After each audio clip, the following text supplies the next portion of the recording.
اعوذ باللہ من الشیطان الرجیم بسم اللہ الرحمن الرحیم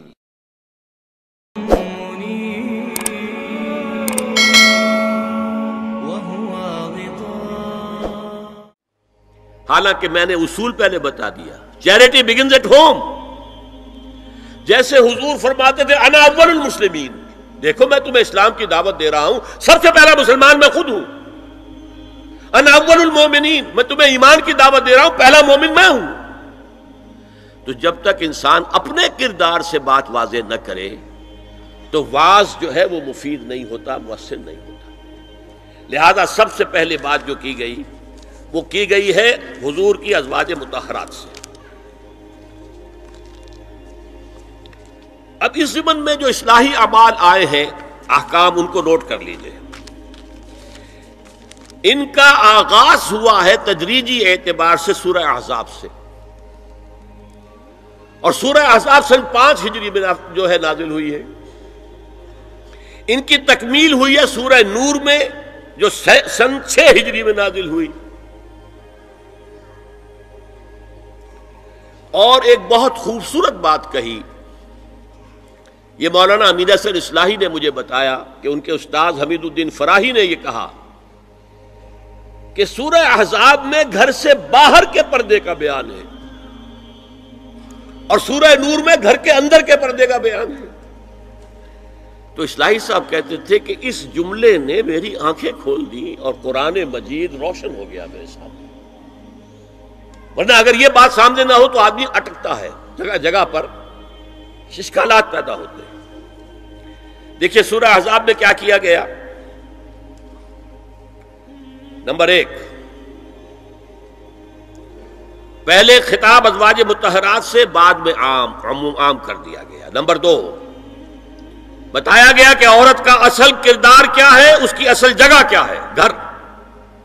نمبر 3، استیزان کے حکم کا آغاز ہو گیا کہ گھروں میں اجازت لیے بغیر داخل نہ ہو، لیکن یہاں بھی صرف نبی کے گھر کی بات ہوئی ہے، عام نہیں۔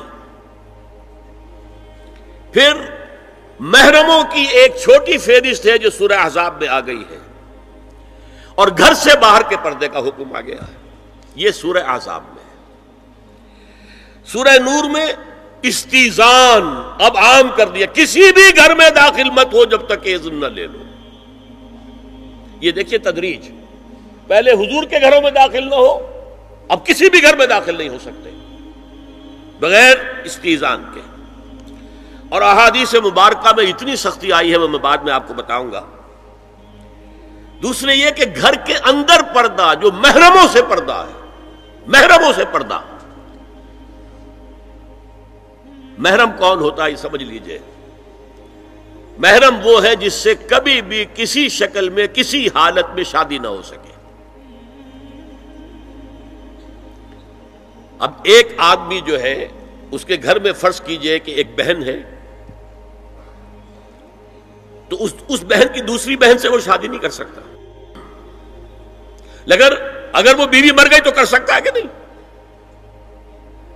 اس لیے وہ محرم نہیں ہے، نامحرم ہے، سالی نامحرم ہے۔ آپ کا بھائی ہے، اس کی بیوی ہے، بھابھی ہے آپ کی، آپ دیور ہیں، بھابھی سے شادی تو نہیں کر سکتے، لیکن اگر بھائی کا انتقال ہو جائے تو آپ شادی کر سکتے ہیں۔ تو شادی ہو سکتی ہے تو وہ محرم نہیں ہوا، وہ نامحرم ہے۔ محرم صرف وہی ہے جس سے کبھی کسی حال میں شادی کا امکان نہ ہو۔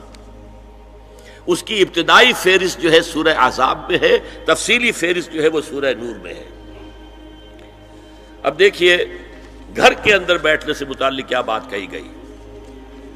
بزار اور ترمذی میں حضرت عبداللہ ابن مسعود سے نبی ایک پر یہ ارشاد نقل ہوا ہے، ان المرأۃ عورۃ، عورت چھپا کر رکھنے کی چیز ہے۔ ہمارے ایک نوجوان ساتھی نے ایک دفعہ مضمون لکھا تھا بڑا پیارا، انہوں نے کہا کہ قرآن مجید میں جو اشارات ہیں، حور مقصورات فی الخیام، وہ حوریں جو ہوں گی وہ خیموں کے اندر ہوں گی، وہیں رہیں گی۔ قصر کہتے روک دینے کو، باہر نہیں نکلتی وہ. مقصورات فی الخیام، حوروں کا کانہن لؤلؤ مکنون، ایسے ہوں گے کہ جیسے کہ موتی جسے چھپا کر رکھا جائے. عورت چھپا کر رکھنے کی شے ہے. المرأۃ کلھا عورۃ، عورت کہتے ہیں اس کو ہے جسے چھپا کر رکھا جائے. ان المرأۃ عورۃ فاذا خرجت، جب وہ گھر سے نکلتی ہے، استشرفھا شیطان، اب شیطان جو ہے اس کو طاق میں رکھتا ہے. واقرب ما تکون برحمۃ ربھا وہی فی قعر بیتھا، وہ اپنے رب کی رحمت سے قریب ترین ہوتی ہے جبکہ اپنے گھر کے بھی کسی اندرونی حصے میں ہو. صحن میں ہوگی تو شاید ادھر ادھر کے کوٹھوں سے نظر پڑ جائے. اسی لیے فرمایا مردوں کے لیے مسجد میں نماز افضل 28 گنا، اور عورت کے لیے گھر کی نماز مسجد سے افضل، گھر کے صحن کی مسجد سے افضل، دالان کی صحن سے افضل، کمرے میں اس سے افضل، اور کمرے کی کوئی بغلی کوٹھڑی ہے تو اس میں سب سے افضل. یہ احادیث نبی اکرم صلی اللہ علیہ وسلم. مزاج ہے نا، اس سے بن رہا ہے، ایک معاشرت وجود میں آ رہی ہے. یہ ساری چیزیں کیوں آ رہی ہیں؟ اور سنیے، عبداللہ ابن احمد ابن حنبل نے زوائد الزہد میں اور ابن ابی شیبہ نے، ابن سعد نے اپنی کتابوں میں مسروق کی روایت نقل کی ہے کہ حضرت عائشہ جب تلاوت قرآن کرتے ہوئے اس آیت پر پہنچتی تھی وَقَرْنَ فِي بُيُوتِكُنَّ، تو بے اختیار رو پڑتی تھی. قرآن کہتا ہے اپنے گھروں میں رہو. حضرت عائشہ نے شہادت عثمان کے بعد باہر نکل کر لشکر کی قیادت کی. پھر ساری عمر افسوس رہا کہ میں نے غلط کام کیا. دیکھیے کیا معاملہ تھا. حضرت علی رضی اللہ تعالیٰ سے جنگ کی تھی، 10,000 آدمی ایک رات میں مرے، لیکن حضرت علی کا کردار کیا تھا؟ یہ نہیں کہ اب عائشہ شکست ہو گئی ہے تو لوڈی بنا لوں. انا للہ و انا الیہ راجعون. اتنا احترام کیا ہے، مدینے کی چند عورتوں کو ساتھ دے کر بڑے احترام سے مدینے پہنچا دیا، وہاں کی عورتوں، کوفے کی عورتوں کو ساتھ دے کر، اور صرف یہ کہا کہ آپ کی یہ ذمہ داری نہیں تھی، آپ نے یہ ذمہ داری خام خواہ لے لی. صرف یہ، اور کچھ نہیں، کوئی ملامت نہیں. حافظ ابو بکر بزار حضرت انس سے روایت کرتے ہیں کہ عورتوں نے حضور سے عرض کیا کہ ساری فضیلت تو مرد لوٹ کے لے گئے، وہ جہاد کرتے اور خدا کی راہ میں بڑے بڑے کام کرتے ہیں، ہم کیا عمل کریں کہ ہمیں بھی مجاہدین کے برابر اجر مل سکے؟ جواب میں آپ نے فرمایا من قعدت منکن فی بیتہا فإنہا تدرک عمل المجاہدین، تم میں سے جو شخص اپنے گھر میں بیٹھی رہے گی وہ مجاہدین کا اجر حاصل کر لے گی. یہ ایک ہوا کا رخ ہے، بتایا جا رہا ہے، یہ نظام ہے جس کو اس شکل میں دیا جا رہا ہے. اب میں چاہتا ہوں سورہ احزاب کی جو آیات ہیں ان کے حوالے سے کچھ باتیں جو حکمت دین کی ہیں اور بہت اہم ہیں وہ آپ کے سامنے آ جائیں. دیکھیے میں نے سب سے پہلے آیت پڑھی تھی لَقَدْ كَانَ لَكُمْ فِي رَسُولِ اللَّهِ أُسْوَةٌ حَسَنَةٌ. اے مسلمانوں تمہارے لیے اللہ کے رسول کی زندگی میں ایک بہترین نمونہ ہے، اسوہ حسنہ ہے. ایک بات اس میں غور طلب ہے، مردوں کے لیے تو اسوہ کامل ہے. مرد اگر سپہ سالار ہے تو اسوہ موجود ہے حضور کا، مرد اگر صدر ریاست ہے، خلیفہ ہے تو اسوہ موجود ہے رسول کا، کوئی قاضی القضات ہے تو اسوہ موجود ہے رسول کا، کوئی کسی مسجد میں خطیب ہے، امام ہے تو اسوہ موجود ہے، باپ کی حیثیت سے اسوہ موجود ہے، شوہر کی حیثیت سے اسوہ موجود ہے کہ نہیں؟ مردوں کی کوئی حیثیت ایسی نہیں جس کے لیے اسوہ حضور کی زندگی میں نہ ہو. لیکن ایک خلا ہے، عورت کی نسوانی زندگی کے لیے تو حضور کی زندگی میں کوئی اسوہ نہیں ہو سکتا. حضور مرد ہے. یہ ہے فلسفہ، یہ ہے حکمت دین کہ جس صورت میں یہ آیت آئی لَقَدْ كَانَ لَكُمْ فِي رَسُولِ اللَّهِ أُسْوَةٌ حَسَنَةٌ لِمَنْ كَانَ يَرْجُو اللَّهَ وَالْيَوْمَ الْآخِرَ وَذَكَرَ اللَّهَ كَثِيرًا، اے لوگو، اے مسلمانوں، تمہارے لیے اللہ کے رسول کی زندگی میں ایک اسوہ کامل ہے، عمدہ اسوہ ہے، ہر اس شخص کے لیے جو اللہ کا امیدوار ہے اور یوم آخر کو بھی مانتا ہے اور اللہ کا ذکر کرتا ہے کثرت سے۔ اب اس خلا کو پر کیسے کیا جائے؟ حضور کی ازواج کو بنایا گیا اسوہ خواتین کے لیے، اور یہی ایک بہت سی اور بھی حکمتیں ہوں گی۔ ایک حکمت یہی تعدد ازدواج میں ہے، اور حضرت عائشہ کی اتنی کم عمر میں شادی کرنے میں ہے کہ دیر تک وہ امت کو پڑھاتی رہی، شوہر اور بیوی کے درمیان خالص پرائیویٹ معاملات کے اندر بھی ہدایت دیتی رہی۔ آخر وہ بھی انسان کی ضرورت ہے کہ نہیں؟ آپ کو معلوم ہے ایک مرتبہ بعض صحابہ نے آ کر کہا، حضور یہ یہودی جو ہے ہم پر طنز کرتے ہیں کہ تمہارے نبی تمہیں بڑی چھوٹی چھوٹی باتوں کا حکم دیتے ہیں۔ آپ نے فرمایا کہ ہاں، ہمارے نبی نے تو ہمیں استنجا کرنا بھی سکھایا، بجائے کسی کمپلیکس کے انفیریورٹی کے سپیریورٹی کی بات کرو۔ استنجا ضروری شے نہیں ہے، گندگی سے نجات پانا ضروری شے نہیں ہے، طہارت ضروری شے نہیں ہے، ہمارے نبی نے تو استنجا کرنا بھی سکھایا۔ تو تعلق زن و شو کون بتائے گا؟ حضور بتائیں گے کسی کو؟ ازواج کو ضرورت ہوتی ہے، بڑا مسئلہ ہے، روزے میں کہاں تک جا سکتا ہے انسان؟ آخر کون بتائے گا؟ ازواج مطہرات نے بتایا۔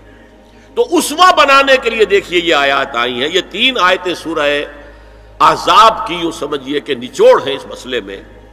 یا نساء النبی لستن کاحد من النساء، اے نبی کی بیویوں تم عام عورتوں کے مانند نہیں ہو۔ تو کیا وہ عورتیں نہیں تھیں؟ عورتیں تو تھیں۔ کیا ان کے احساسات عورتوں والے نہیں تھے؟ وہ تو تھے۔ کیا بات ہے؟ تم نبی کی بیویاں ہو، تمہیں اسوہ بننا ہے۔ ان اتقیتن فلا تخضعن بالقول، اگر تمہیں واقعی اللہ کا تقوی اور خوف ہے تو کسی اجنبی سے اگر بات کرنے کی ضرورت پیش آ جائے تو اپنی آواز میں لوچ مت پیدا کرو۔ فیطمع الذی فی قلبہ مرض، کہ جس شخص کے دل میں کوئی روگ ہے، گندگی ہے، وہ کوئی آس لگا بیٹھے کہ یہ جو مجھ سے گفتگو کر رہی ہیں، جس انداز میں کر رہی ہیں، جس لگاوٹ کے ساتھ کر رہی ہیں، تو کوئی نہ کوئی موقع ہے میرے لیے۔ انا للہ و انا الیہ راجعون، کڑک آواز میں بات کرو۔ وقلن قولا معروفا، اور معروف بات کہو، صرف اس سے آگے بڑھنے کی کوئی ضرورت نہیں۔ وقرن فی بیوتکن ولا تبرجن تبرج الجاہلیۃ الاولی، اور قرار پکڑو اپنے گھروں میں، وقار کے ساتھ رہو اپنے گھروں میں، تمہاری اصل جگہ گھر ہے، باہر نکلنا تمہارا کام نہیں ہے۔ ہاں ضرورت ہو سکتی ہے، اس کا بعد میں ذکر آ جائے گا، لیکن فلسفہ کیا ہے؟ عورت کی اصل جگہ اس کا گھر ہے۔ جو ڈیوٹیز کی تقسیم کر دی گئی ہے اللہ کی طرف سے، اس میں عورت کا اصل مقام اس کا گھر ہے۔ میں حدیث سنا چکا ہوں کہ جب گھر سے عورت نکلتی ہے تو شیطان تاکتا ہے اس کو، اور پھر ظاہر بات ہے کہ اس سے جو فتنے پیدا ہوتے ہیں وہ سب شیطان کے ذریعے سے ہوتے ہیں۔ وَلَا تَبَرَّجْنَ تَبَرُّجَ الْجَاهِلِيَّةِ الْأُولَىٰ، اور جو جاہلیت تھی، اسلام کے آنے سے پہلے کا جو دور تھا، اس میں جس طرح تم بند سمر کر اور لوگوں کی نگاہوں میں آنے کے لیے نکلتی تھی، اب وہ طریقہ اختیار نہ کرو۔ دیکھیے یہ بھی ایک بڑا نفسیاتی نکتہ ہے۔ مرد کے اندر قوت ہے، وہ اپنی قوت کا ظہور چاہتا ہے، کبھی جی چاہتا ہے دیوار کو کندھا دے مارے، راستہ چلتے کسی کو لگا کندھا، قوت ظہور چاہتی ہے۔ عورت کے پاس سب سے بڑا سرمایہ اس کا نسوانی حسن ہے، جسمانی طاقت تو نہیں ہے نا، اس کے اندر ایک ارج ہے کہ اپنے آپ کو ظاہر کرے۔ اس کا نام تبرج، بروج کہتے تھے ان برجیوں کو کہ جو فصیلوں کے اوپر ہوتی تھی، اور ظاہر بات ہے دور سے مسافر آ رہا تو پہلے تو برجی نظر آتی تھی نا، تو نگاہوں میں آنا، نگاہوں میں کھپنا، یہ تبرج ہے۔ تو تم جس طرح پہلے بناؤ سنگھار کر کے نکلا کرتی تھی، اور تبرج الجاہلیہ اب وہ چھوڑ دو۔ وَأَقِمْنَ الصَّلَاةَ وَآتِينَ الزَّكَاةَ، اور نماز قائم رکھو، زکوٰۃ ادا کرو، وَأَطِیعُوا اللَّهَ وَرَسُولَهُ، اور اللہ اور اس کے رسول کی اطاعت پر کاربند رہو۔ اب آئے الفاظ جو اہم ترین ہیں، انما یرید اللہ لیذھب عنکم الرجس اہل البیت ویطہرکم تطہیرا۔ اے نبی کے گھر والیو، اللہ یہ چاہتا ہے کہ تم سے ہر طرح کی برائی، ہر طرح کی ناپاکی کو دور کر دے اور تمہیں پاک کر دے۔ پاک کرنا کر، خوب خوب خوب خوب، تطہیرا، یطہرکم تطہیرا۔ کیوں؟ تمہیں نمونہ بننا ہے، تمہیں اسوہ بننا ہے۔ یہ الفاظ اصل میں آئے ہیں قرآن مجید میں ازواج مطہرات کے بارے میں۔ سارا جملہ چل رہا ہے یا نساء نبی سے۔ ہمارے کچھ دوستوں نے اسو کہا ہے کہ اہل بیت سے مراد حضرت علی، حضرت فاطمہ، حضرات حسنین ہیں۔ وہ بھی حضور نے فرمایا، میں نے ایک ٹی وی مذاکرے کے اندر بھی جب کچھ حضرات کہہ رہے تھے کہ اہل بیت تو اصل میں وہ ہیں، میں نے کہا نہیں، اصل میں بیویاں ہیں لیکن وہ بھی اہل بیت ہیں۔ حضور نے ایک چادر میں جب سمیٹا سب کو، تو یہ بھی اللہم ہؤلاء اہل بیت، یہ بھی میرے اہل بیت ہیں۔ سلمان منا اہل البیت، سلمان بھی ہمارے اہل بیت میں سے، جو جتنا قریب ہوا۔ لیکن قرآن میں یہ لفظ آتا ہے صرف بیویوں کے لیے، ازواج کے لیے۔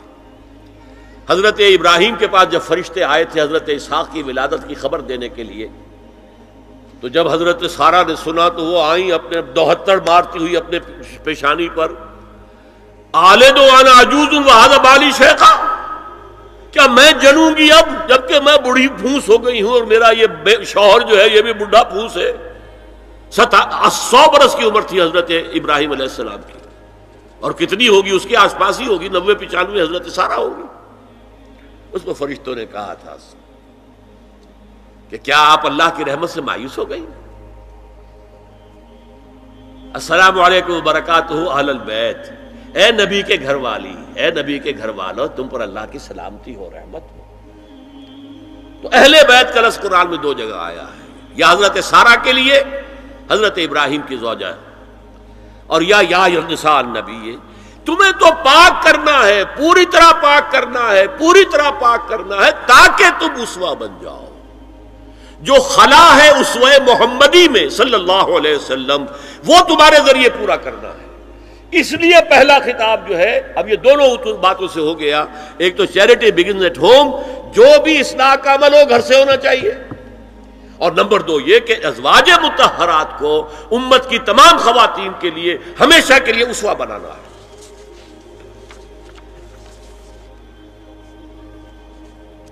اسی طریقے سے استیزان کا معاملہ بھی آیا ہے، لیکن وہ بھی صرف نبی کے گھروں تک آ رہا ہے۔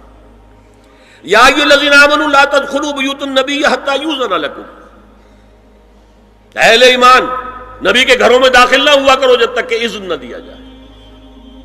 یہ پرائیویسی، گھر کی پرائیویسی، اس پر میں تفصیل سے بعد میں بات کروں گا، چونکہ تفصیل اس کی آئی ہے سورہ نور میں۔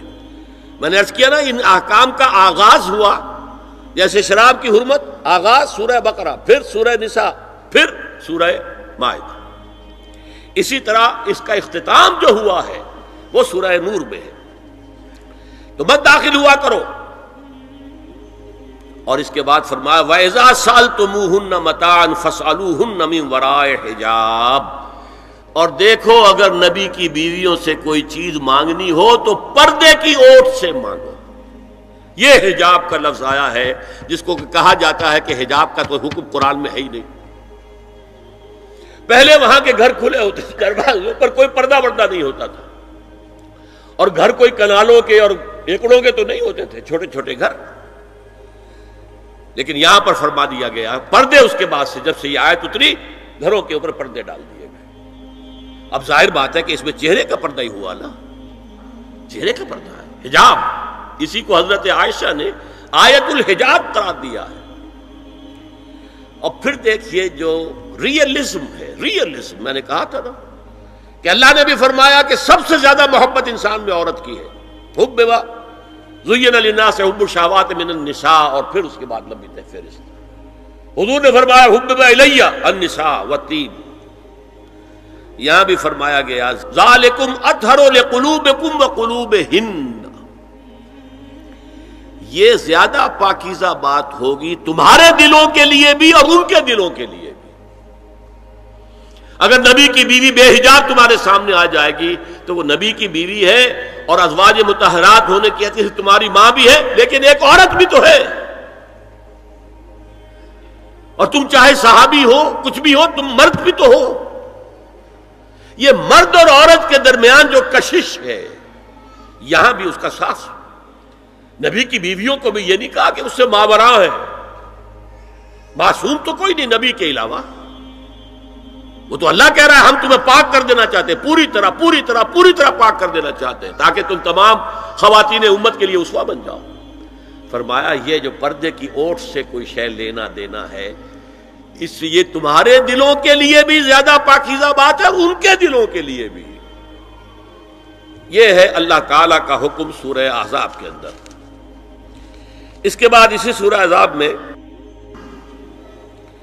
اس سے جو مستثنا ہے، گھروں میں اذن لیے بغیر بھی داخل ہو سکے، جن کے سامنے ازواج مطہرات اپنے کھلے چہرے کے ساتھ آ سکتی تھی، ان کی ایک فہرست دی گئی۔ یہ مختصر فہرست ہے۔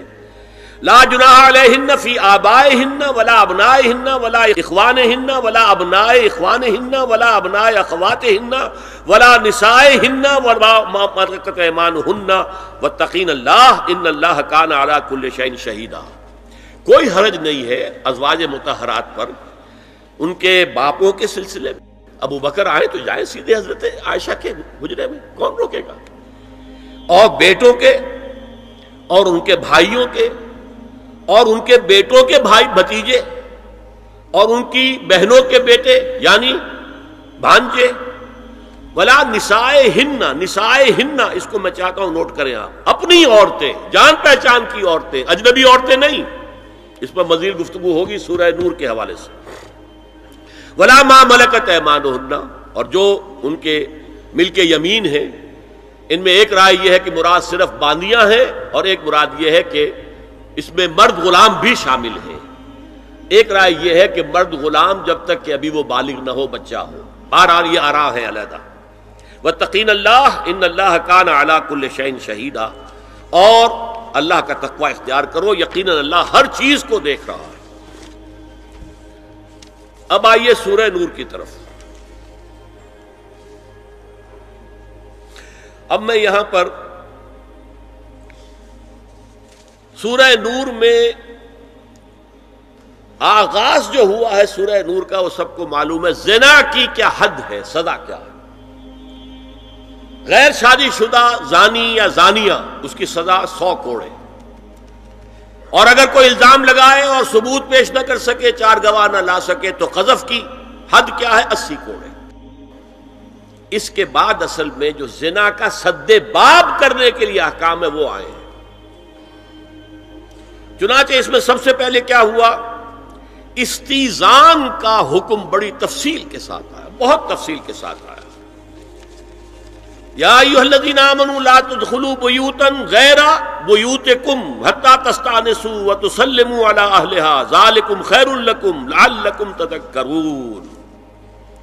اہل ایمان ہرگز مت داخل ہو اپنے گھروں کے علاوہ کسی اور گھر میں جب تک کہ تم ان کے ساتھ مانوس نہ ہو جاؤ، اذن نہ لے لو، ان پر سلام نہ کرو، یہی تمہارے لیے خیر بہتر ہے۔ اس کے بعد تفصیل آئی ہے، اس میں میں اس وقت نہیں جا رہا ہوں۔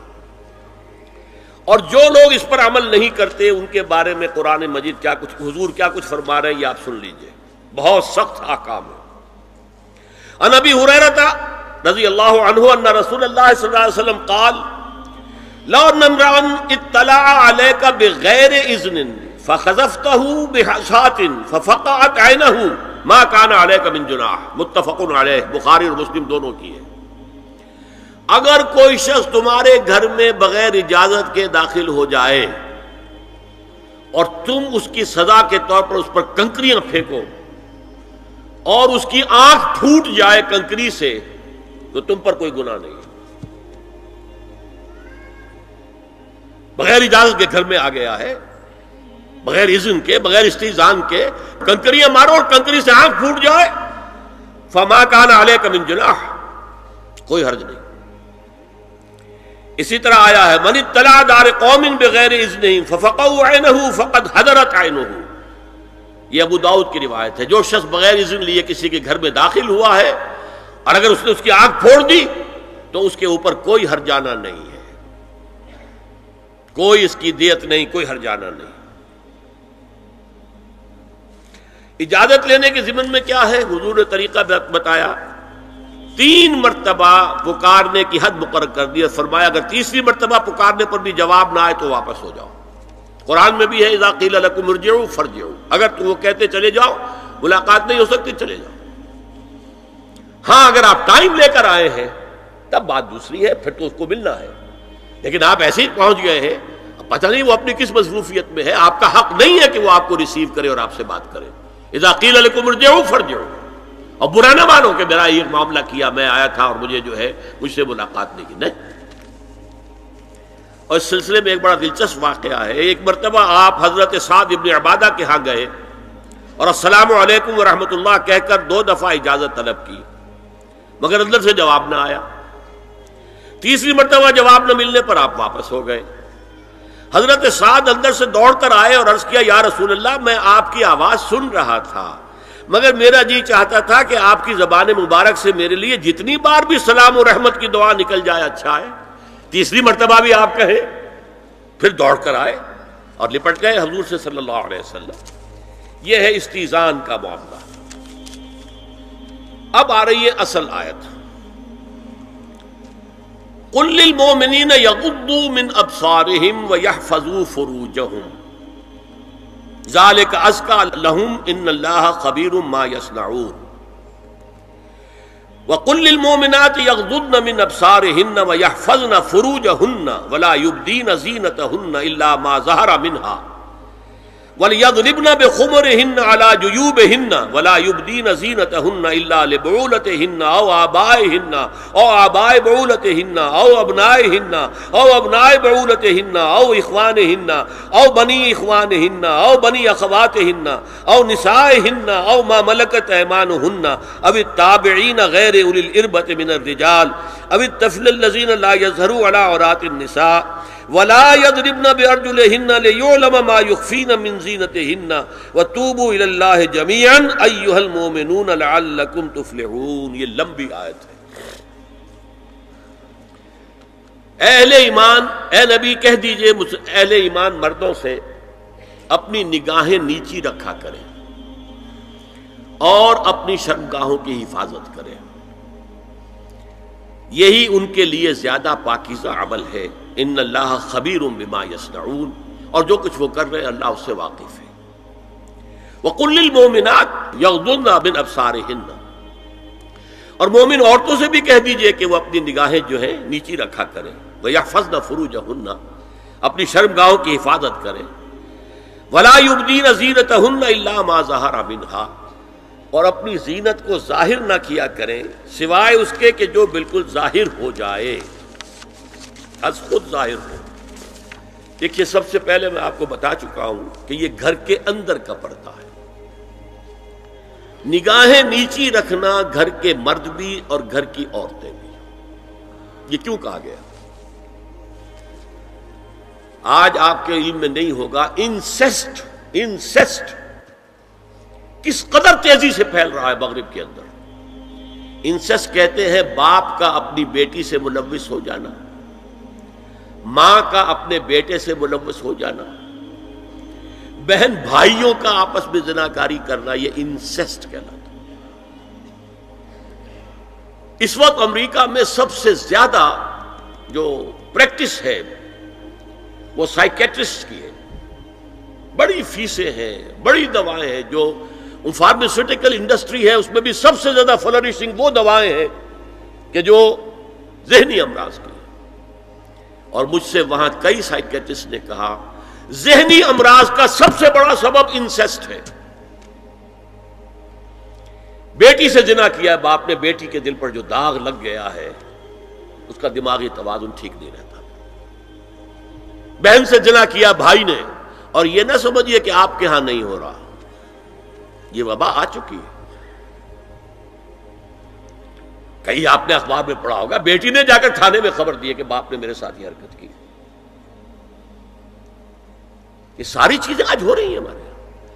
اس لیے کہ جب زنا کے جو دواعی ہیں، داعیات ہیں، جو زنا کی ترغیب ہے وہ پھیلی ہوئی ہوگی، عام ہوگی، تو راستے نکالے گا.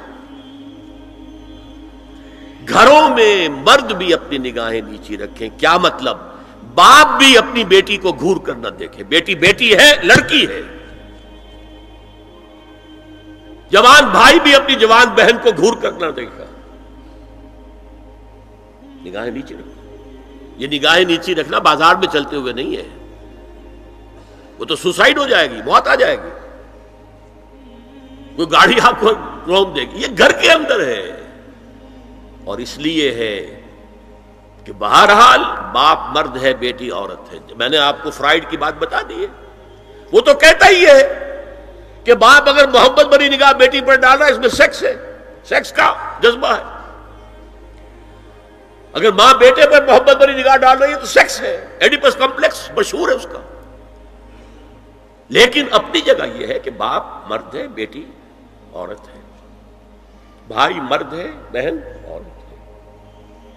لہذا گھروں کے اندر بھی اپنی نگاہوں کو نیچا رکھو. میں آپ کو قول سنا چکا ہوں مولانا فراہی کا. اصلاحی صاحب نے کہا جب مولانا فراہی نے مجھ سے یہ کہا کہ اصل میں سورہ احزاب میں گھر کے باہر کا پردہ ہے اور سورہ نور میں گھر کے اندر کا پردہ ہے، تو کہتے میری آنکھیں کھل گئی اور چابی مل گئی، کلید مل گئی ان آیات کو سمجھنے کی، ان کی اصل پس منظر کو، حقیقت کو جاننے کا راستہ کھل گیا. تو یہ جو ہے غض بصر، یہ باہر کے لیے نہیں ہے، یہ گھر کے اندر کے لیے ہے. بیٹی کا آخر جوان ہو رہی ہے، اس کے سینے کے اوپر کچھ ابھار آ رہا ہے، اس کو گھور کر مت دے، نگاہ نیچی کرو.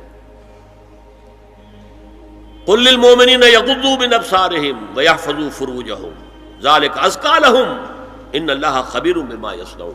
نوٹ کر لیجئے کہ یہ کہاں ہو رہا ہے؟ گھر میں داخلے کے بعد. گھر میں داخلہ اجازت سے، اور داخلہ ہوگا صرف محرموں کا. گھر کے اندر جو ہے وہ نامحرم تو نہیں آئے گا. یہ میں آگے بیان کر رہا ہوں. وَقُلْ لِلْمُؤْمِنَاتِ يَغْضُضْنَ مِنْ أَبْصَارِهِنَّ وَيَحْفَظْنَ مِنْ فُرُوجِهِنَّ. اور کہہ دیجئے مومن عورتوں سے بھی کہ وہ بھی اپنی نگاہیں جھکا کر رکھیں اور اپنی شرمگاہوں کی حفاظت کریں. وَلَا يُبْدِينَ زِينَتَهُنَّ إِلَّا مَا ظَهَرَ مِنْهَا.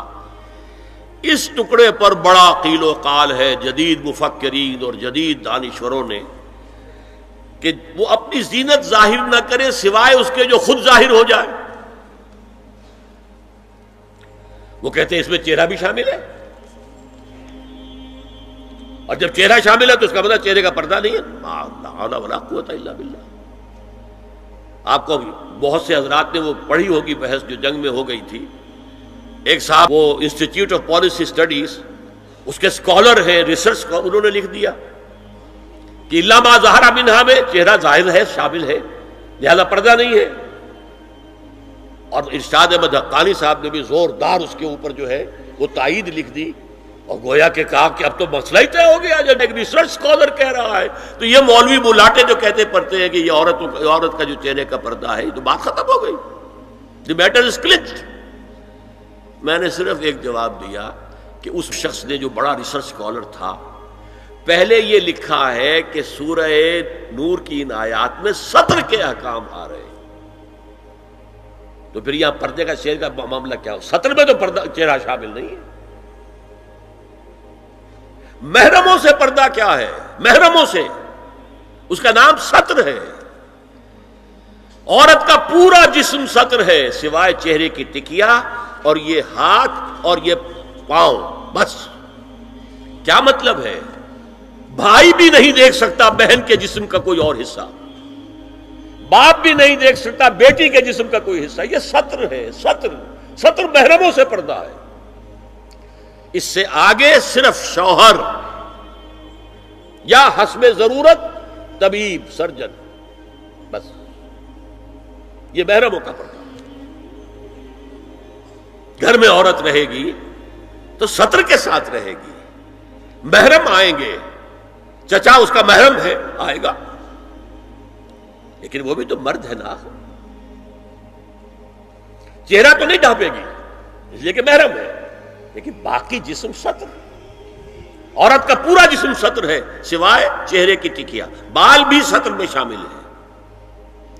سر پر وہ سکارف جو آج کل بنا ہوا ہے بہت بڑا مسئلہ، انہوں نے چہرے کو نکال دیا، صرف سکارف سمجھا ہوا پر حجاب کہتے ہیں، حالانکہ وہ حجاب پورا تو نہ ہوا، وہ صرف ایک حصہ ہے، لیکن ایک حصہ صحیح ہے، سر کے بال جو ہے وہ چھپے ہونے چاہیے، یہ سطر میں شامل ہے۔ چہرے کی ٹکیا ہے جو سطر سے باہر ہے، ہاتھ ہے پونچوں سے باہر، اور پیر ہے ٹخنوں سے نیچے، بس اللہ اللہ خیر سے۔ تو فرمایا ما ظہر منہا من زینتہن میں الا ما ظہر منہا میں کیا کیا چیزیں آ سکتی ہیں؟ دیکھیے، اگر عورت پوری کی پوری برقعے کے اندر ملبوس ہے، چہرے پر بھی نقاب ہے، آنکھوں کے آگے بھی یا جالی ہے یا کوئی چشمہ ہے، تو پھر بھی اس کے حسن کا ایک حصہ وہ ہے جو ظاہر ہے۔ اگر طویل القامت ہے، قد و قامت، یہ حسن کا حصہ ہے کہ نہیں؟ وہ کہاں چھپائے گی؟ اور غالب نے جو شعر کہا ہے، تیرے سرو قامت سے ایک قد آدم قیامت کے فتنے کو کم دیکھتے ہیں۔ سرو قد عورت، اسی طرح جسم سے ڈول ہے، اکیرا بدن ہے، یہ تو نہیں چھپے گا۔ عورت موٹی ہے، کیسی ہے، جسم جو غیر متناسب ہے، یہ تو نہیں چھپے گا۔ متناسب ہے اعضاء، قداور ہے، اکیرا بدن ہے، یہ ہے وہ چیزیں کہ جو حجاب کے سلسلے میں ما ظہر منہا، یہاں ہو رہا ہے کہ جو سطر کے سلسلے میں ہے ما ظہر منہا زینت کا، اور وہ چہرہ ہے۔ لیکن اب اس میں ایک اور بات، وَلْيَضْرِبْنَ بِخُمُرِهِنَّ عَلَى جُيُوبِهِنَّ، یہ بھی گھر کے اندر کی بات ہو رہی ہے، چونکہ میں پہلے بتا چکا ہوں جلباب ہوتا تھا جب گھر سے باہر نکلتی تھی عورت، تو وہ اپنی چادر لپیٹتی تھی اپنے گرد، چہرہ نہیں ڈھانپتی تھی، صرف چہرے کا حکم دیا گیا اس کے ضمن میں۔ وہ سورہ احزاب کی آیت ہے، وہ رہ گئی، وہ میں بیان کروں گا۔ اور خمار اوڑھنی ہوتی تھی جو گھر میں اوڑھتی تھی، گھر میں ظاہر بات ہے کہ جلباب تو نہیں لیا جا سکتا، آخر گھر کا کام کاج کرنا ہے، ہلکی سی اوڑھنی تو وہ گھر میں، لیکن فرمایا وَلْيَضْرِبْنَ بِخُمُرِهِنَّ عَلَى جُيُوبِهِنَّ، اور انہیں چاہیے کہ اپنی اوڑھیوں کے، بکل اوڑھنیوں کے اپنے سینوں کے اوپر، گریبانوں کے اوپر بھی مار لیا کریں، تاکہ یہ سینے کے جو ابھار ہیں ان کو ایک ایڈیشنل کور مل جائے۔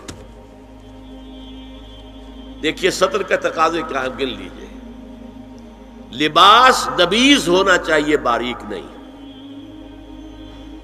حضور نے فرمایا اللہ کی لعنت ہو ان پر جو لباس پہن کے بھی ننگی ہوتی ہے۔ باریک اتنا لباس ہے یا چست اتنا لباس ہے، ڈھیلا ڈھالا ہونا چاہیے، نبیز ہونا چاہیے۔ لباس کے اندر یہ دو حصے جو ہیں وہ لازم ہیں۔ اور پھر سینے پر، اب ظاہر بات ہے کرتا پہنا ہوا ہے، ڈھیلا ڈھالا ہے، پھر بھی یہ سینے کے ابھار تو ظاہر ہو جائیں گے۔ ان پر ایک اضافی اوڑھنی سر پر سے لے کر اور اپنے اس گریبان کے اوپر بکل مار لینا، تاکہ یہ جو نسوانی حسن کا دوسرا مظہر ہے، پہلا چہرہ سب سے بڑا چہرہ۔ اب جو لوگ کہتے چہرے کا پردہ نہیں ہے، تو خدا کے بندو پھر پردے کی ضرورت کیا ہے؟ نسوانی حسن اگر اس میں اٹریکشن ہے، وہ کہاں ہوتا ہے سب سے بڑھ کر؟ مظہر اول کون سا ہے نسوانی حسن کا؟ چہرہ ہی تو ہے۔ اب میں ذرا شرم کے ساتھ کہہ رہا ہوں، لیکن یہ اپنی شاعری کے کچھ الفاظ آپ کو سنا رہا ہوں۔ یہ لب لعلین کہاں ہوتے ہیں؟ چہرے پر ہوتے ہیں یا کہیں اور ہوتے ہیں؟ یہ عارض گلگوں یہ کہاں ہوتے ہیں؟ چہرے پر ہوتے ہیں یا کمر میں لگے ہوتے ہیں؟ یہ چاہے زقن، تھوڑی میں اگر کچھ کھڈا پڑا ہوا ہو، چاہے زقن، یہ تعریفیں جو شاعری میں ہوتی ہیں یہ کہاں ہوتا؟ یہ مژگاں کے تیر یہ کہاں ہوتے ہیں؟ یہ نرگسی آنکھیں یہ کہاں ہوتی ہیں؟ اور ستواں ناک یہ کہاں ہوتی ہے؟ چہرہ ہی تو ہے نا، سب سے بڑی اٹریکشن تو چہرہ ہے، اسی کو نہ چھپایا تو پھر اور کیا چھپایا؟ ہاں دوسری چیز چھاتی کے ابھار بہت اٹریکٹیو ہوتے ہیں انسان کے لیے. اس کے لیے یہ ہے کہ وَلْيَضْرِبْنَ بِخُمُرِهِنَّ عَلَى جُيُوبِهِنَّ، کرتا بھی دبیز کپڑے کا ہو، کرتا جو ہے ڈھیلا ڈھالا بھی ہو، شلوار اور دبیز تر کپڑے کی ہو، ڈھیلی ڈھالی ہو، اور اوڑھنی کا بکل جو ہے اپنے سینے پر مار لیا جائے. اب اس کے بعد فرمایا وَلَا يُبْدِينَ زِينَتَهُنَّ إِلَّا لِبُعُولَتِهِنَّ. اب یہاں یہ زینت کا لفظ آ رہا ہے چہرے کے لیے، اور چہرے ہی میں کچھ سنگھار بھی ہوتا ہے. کوئی سرما لگایا ہوا ہے، فرض کیجئے کسی اور طرح کا کوئی زیور پہنا ہوا ہے، گلے میں پڑا ہے، کانوں میں بندے ہیں وغیرہ وغیرہ. یہ زینت چہرہ اور اس کے ساتھ کوئی بناؤ سنگھار کا معاملہ جس کی کہ حضور صلی اللہ علیہ وسلم نے تلقین کی ہے. عورت کو گھر میں بن سور کر رہنا چاہیے، شوہر کے لیے ایٹریکٹیو رہنا چاہیے. خاص طور پر شوہر جب آنے والا ہے شام کو دفتر سے، اس وقت عورت جو ہے بن سور کر رہے ہیں. اس لیے کہ اصل مقصد کیا ہے، جتنی بھی انسان میں سیکشول انرجی ہے وہ مرکوز رہے شوہر اور بیوی کے درمیان. یہ فلسفہ ہے.